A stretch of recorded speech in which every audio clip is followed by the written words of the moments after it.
Hello everyone, we're gonna go over how to thumbnail and what is a thumbnail and why do we thumbnail. So here's my photo of a very simple still life. I want you guys to think about like a thumbnail is just essentially a plan for your final drawing. So the thumbnail is supposed to be pretty small, that's why it's called the thumbnail, right? Because we want it to be small. But the thumbnail, this portion of the art journey that you're on for your project is you're just planning. And the two things we're trying to plan is the composition. So composition is where you're placing things to direct eye movement. And then also the value, how light or dark something is, okay? That's the only two things we're concerned about for thumbnailing. I'm gonna turn my photo to black and white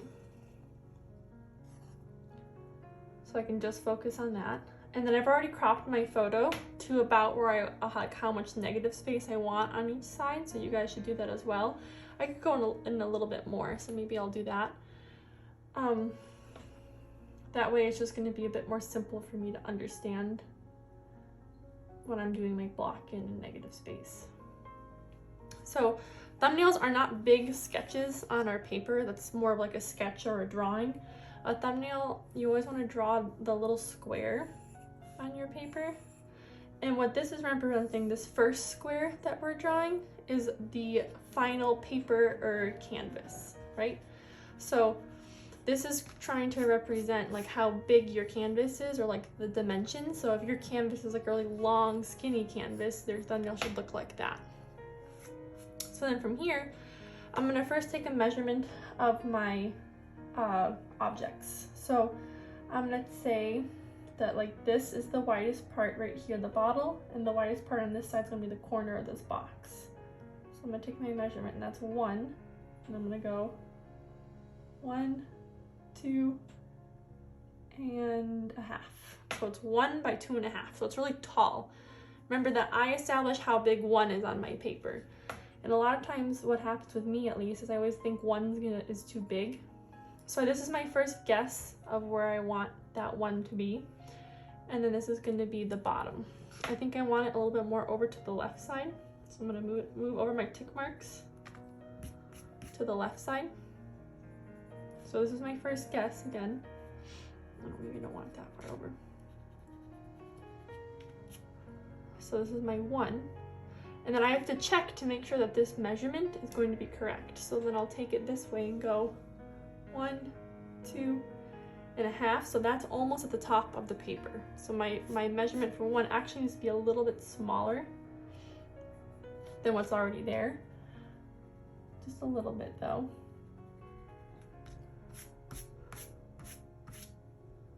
So I'll go, here's my 1.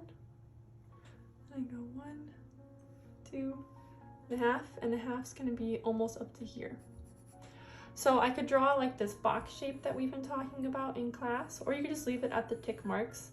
It's just really trying to be a guide for you of where your objects are gonna go.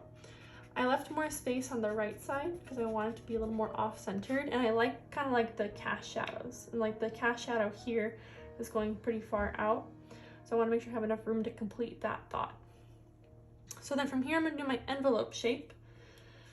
So my envelope shape is going to be the shape that encompasses all the objects together. So step 1 would be the tick marks, or we can call it like the box shape, right? The box measurement, which is separate from the original thumbnail box, because this is representing my piece of paper. So my second one is going to be the envelope shape. So that's what I'm gonna try to get now. I'm gonna think, what's the tallest thing on the top here? And look how far over to the left it is. So when I draw my envelope shape from here to here, it can't start in the middle. It has to really start over on the side here, and then down to the pear. Or maybe I'll go down to the box actually. So from the little pom-pom thing all the way down to this box side. So that's the farthest thing out. This is going to be straight along my side here, and then down towards the persimmon. again, how far is the persimmon over to the left or to the right? So it's not centered, it's more to the right side. Persimmon up to that bottle, and then bottle up to the pom-pom. I feel like they're almost at the same plane. Yeah, it's a little bit in, but they're very similar. So this envelope shape just happens to be very like long and skinny. I'm gonna draw it a little darker so you guys can see on the camera, but when you're thumbnailing, you wanna draw very light, okay? So it's easier to erase. After that, I'm gonna do the block in. So the block in is for every object you're drawing, the simple shapes and tilts and angles, okay? Thumbnailing should overall be a pretty fast process, because look how small this is. I can't get that detailed. And we're purposely doing smaller drawings so we can do a lot of them, because the purpose of thumbnailing is to plan, not to really render. I know that you guys can all draw contour and all shade and all, you guys are all very good at drawing, but I want to know if you can plan. And that's the harder part in the beginning of each piece. So now I'm going to do blocking, and I'm going to first kind of figure out like the length of like where I think the top of this is down to here. And then maybe I'm just kind of like to start putting in some tick marks of like where I think things are gonna go. So that's the top of the persimmon. I'm gonna do the bottom of the bottle. The persimmon needs to be a little bit taller then.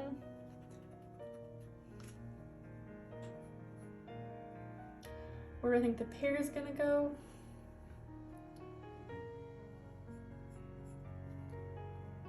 So I just kind of like to start with very, very basic shapes. During the block-in, I'm also using negative space. So negative space is the area surrounding the objects or the subjects that we're drawing. So these are kind of like together. So I'm going to use both of those. And then I just spend some time. This should be the longest process right here, is the block-in. Just trying to get the correct measurement for everything.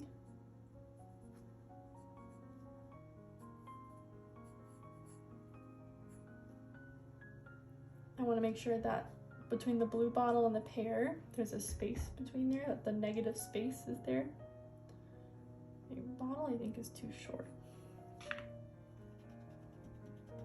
We could do more measuring too. So we haven't really talked about this in class, but if you wanted to, you know, you could measure how many tall the drawing is by the pears, and then figure out how big the pear should be within the drawing. That's kind of similar to figure drawing as far as like head measurements.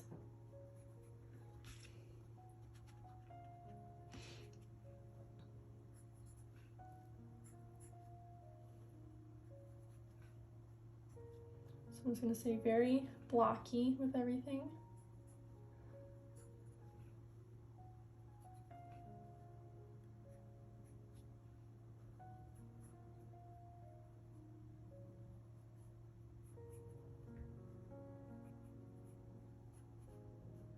And then on the bottom corner right here, that's going to be covered up by the persimmon, and it's also covering up the front part of this box here that the pear's resting on. So I know that I'm drawing really small right now, but that's the point of a thumbnail. And I'm purposely pushing my lines to be super straight. And super just simple, to hopefully get it across to you guys that you don't need anything more than this. And then I'll do my little pom-pom here and my pom-pom here. So that would be like the block-in, right? I'm gonna block in of the objects. I'm gonna block in some of the shadows now. The shadows are half the drawing. They're half, right? So I'm gonna think about the shadows on the bottom here. And then I'm gonna erase. You guys don't have to do this. I'm gonna just erase some of my extra lines because I feel like drawing kind of small can be confusing to follow me. So I'm just gonna erase some of my extra lines here. And then I'm just gonna start placing some of the shadow shapes of the darks of the drapery. You guys have to include the background in your thumbnail. A lot of times people will think they have a plan and then they start their drawing or their painting, and then halfway through they say, I don't know what to do for the background. And you should have known in the thumbnail stage what you're gonna do in an ideal world. So now I'm just blocking in the cast shadows across the drapery here, up to the form shadows of the drapery.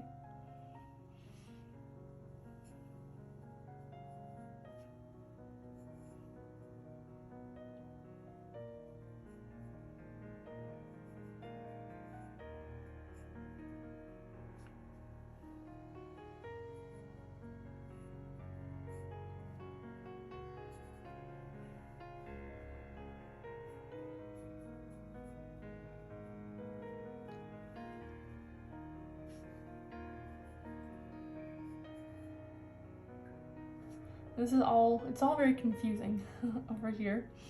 So just do your best to simplify. We don't need it to be perfect right now.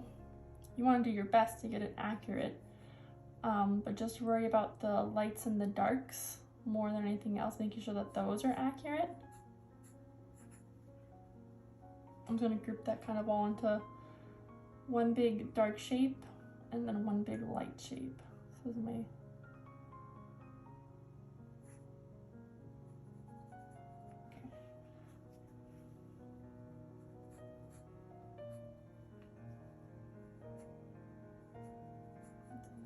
here. It's gonna be dark, be light. So this is my block in, including the shadows. And then the fourth step for a thumbnail is the to value statement. So again, the point of thumbnailing is to plan the lights and the darks. So I'm gonna have one light and one dark. So I'm gonna call this a dark, but it's actually more of a medium color. So I'm not gonna press super hard with my pencil. And then I'm just gonna squint my eyes and just start to shade things in. Make sure that when you're shading things in, it's all very even. So it's not like that, right? Where it has like all like the white of the paper showing through. You wanna make sure it's very even and very clear. And then you're gonna get to a point of like, well, I don't know if it's a light or a dark. So you have to just make the decision and be very decisive. A lot of this bottle is all a dark, so we're gonna lose this into the dark shape. So again, that's why we don't wanna spend a whole ton of time thumbnailing and making sure that like our contours are these precious, perfect drawings, because the majority of the time we're gonna lose at least part of something, right, into the shadow shape. It's good to lose things into the shadow shape. I think people are like very nervous to do it, but it actually makes things look more realistic that way. So yeah, almost the whole bottle went to the darks. And then I kind of like to shade everything that's like on the background, like to shade up, like vertically, and then everything that's on the ground, I like to shade horizontally. So if I'm gonna come to this persimmon, right, I'm gonna shade it this way.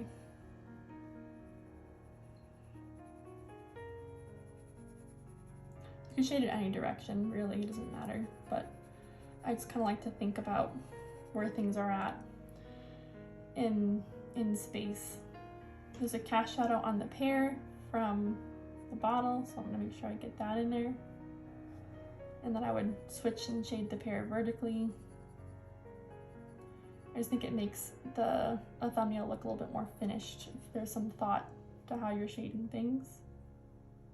There's a cast shadow on the box there.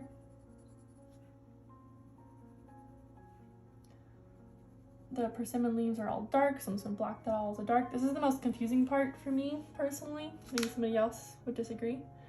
But drapery is pretty difficult for me to decipher and kind of plan out. You'll just have to design what you want where. So I'm gonna get this dark shape down.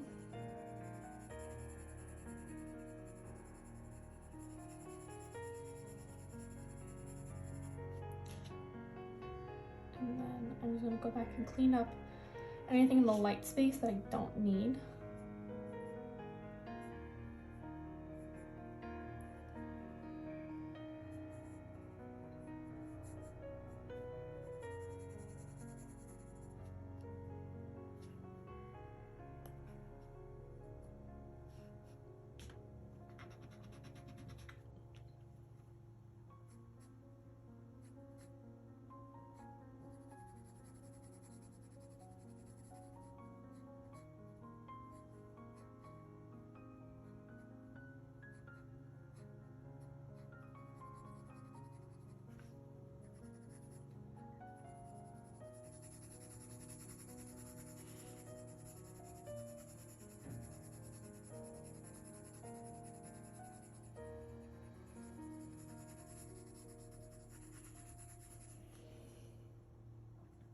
and then the drawing should work in the thumbnail.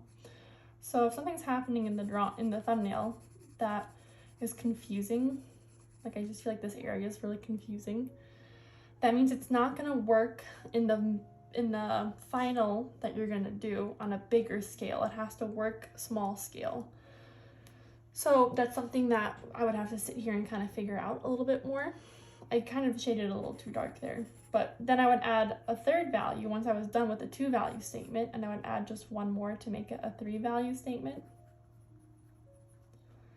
And you don't have to do this. This is kind of like extra credit, but think about how we lost some of the darks here, right? Like I can't see this edge anymore, and I can in the final in the photo. So I could just come through and shade in things that I think would be a darker value than that's why I purposely went medium here instead of dark. So make sure, hopefully you did that too. So I just go through and shade things that I think are a bit darker to help kind of pull out more contours.